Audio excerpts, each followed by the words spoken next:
cowboys, wagons, guns, boats, knives, and this face? Strap in your seatbelts, folks, we're going west!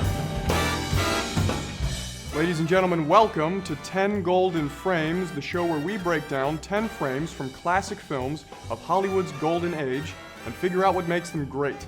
I'm your host, Matt Caridi. Today's film comes to us from 1952, starring Jimmy Stewart and directed by Anthony Mann. It is Bend of the River, the story of a Missouri border raider leading a wagon train into the Oregon Territory in an attempt to make up for his sketchy past and start a new life.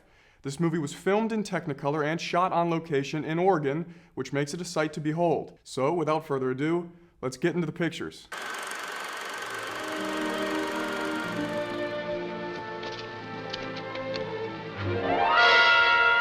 First frame, this is Emerson Cole, played by Arthur Kennedy. Now, as we can see, he's pretty much screwed. He's being lynched for stealing a horse. 1866, of course, much simpler times. He's short-sighted by the camera, which in the language of cinema means he's trapped. He literally has nothing to look forward to. He's cooked. And as if short-sighting weren't enough, we conveniently have a dead tree in the background in case we didn't get the point. This is a really good shot. We know he's screwed. He knows he's screwed. Next frame. Anything to say? Let him loose! Drop your gun. All right, untie him. My man Jimmy Stewart. Now this is a very tight shot, very intimate. Now look how the diagonal line of the gun guides our eyes to Jimmy's face, particularly his eyes. Now as viewers, we get that visceral feeling of focus, as if we're trying to shoot the gun ourselves, and we have to squint a little bit to do it. It makes us feel like we're in the action, and that's what makes it a good shot. One more note. We have trees in the background in the right of frame, and Mount Hood even farther back in the left of frame. That is an extension of the rule of thirds. You have background, foreground, and then mountain in the background. It creates multiple levels of depth in the image, which makes it all the better. Next frame. Red Wing Orioles. Yeah, Red Wing Orioles from Canada. Yeah, from Canada,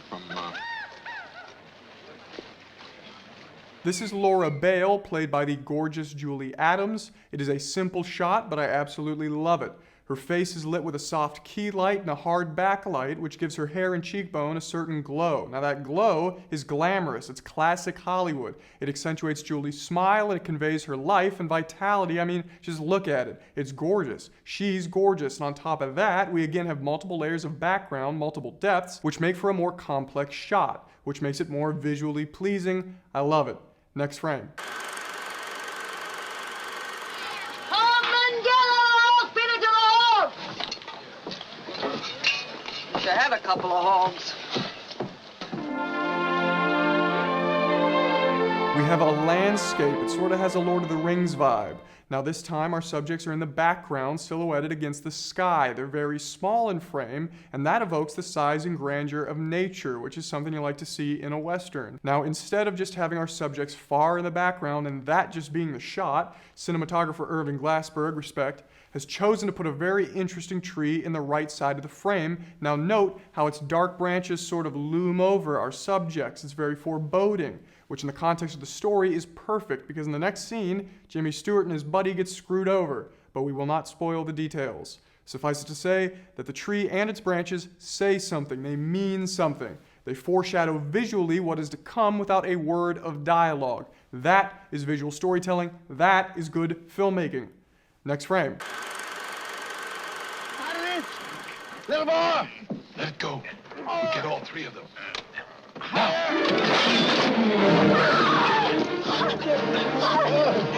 Jeremy! This is a good one. What does the body language of the guys in the background tell us about their intentions? It's not a trick question. These guys are up to no good. There's a mutiny afoot. Look at their eyes. Look at their posture. They're all looking at their target. And if we look at Jimmy's face, the target, he knows what's going on. He just happened to realize it too late. And it just so happened to be with his back turned. That's some bad luck. Now, I love this frame because we know exactly what's going on without a lick of context. It's a perfect example of visual storytelling. It's what movies are, it's what they should be, it's what makes them great. And as an added bonus, we have livestock in the background and trees behind them. More depth makes for a more visually pleasing image. Next frame.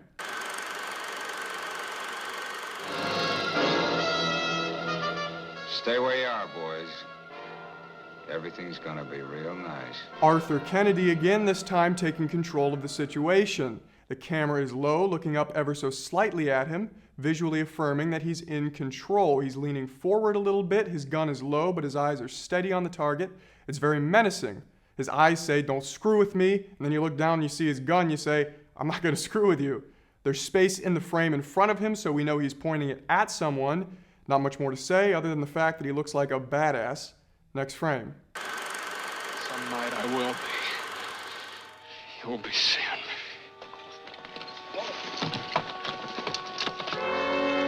Now our eyes are immediately drawn to Jimmy's face, and as we can see, he's been given the old 1-2, the old once over, the old howdy doody.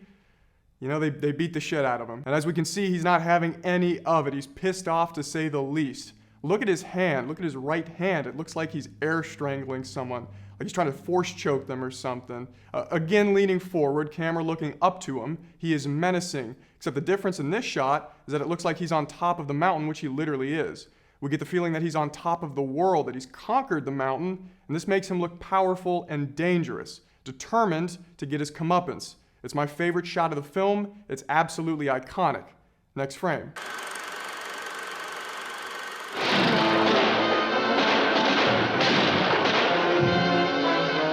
Here we have Trey Wilson, played by Rock Hudson. He's a professional gambler and one hell of a sharpshooter. Now, as we can see, he has cover. The people he's shooting at do not. He appears outmanned, but the people he's shooting at are out in the open. It's basically a shooting gallery for him, and the scene plays that way. Anyway, what I like about the shot is how Rock Hudson is just peeking over the cover. The camera is directly behind him, and as a viewer, we feel as though we're in the middle of the action ourselves. It gives us a sense of agency with Rock Hudson. We're both behind the same cover, we're both getting shot at. It makes us feel like if he gets hit, we're gonna get hit, and it's gonna hurt. Conversely, the guys we're shooting at are just totally exposed, which gives us a feeling that we can take them. It's a lot of feelings at once. It's a great action sequence and a great shot. Next frame.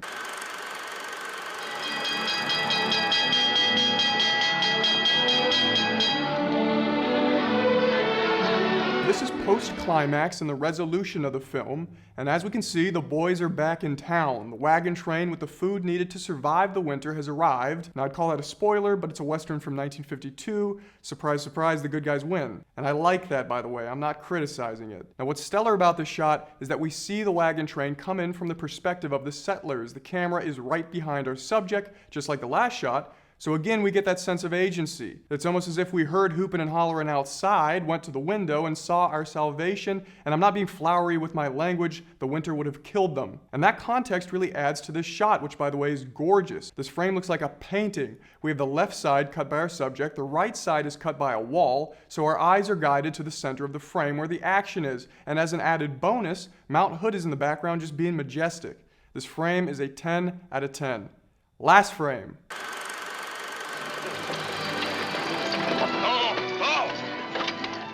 Glenn, thank you.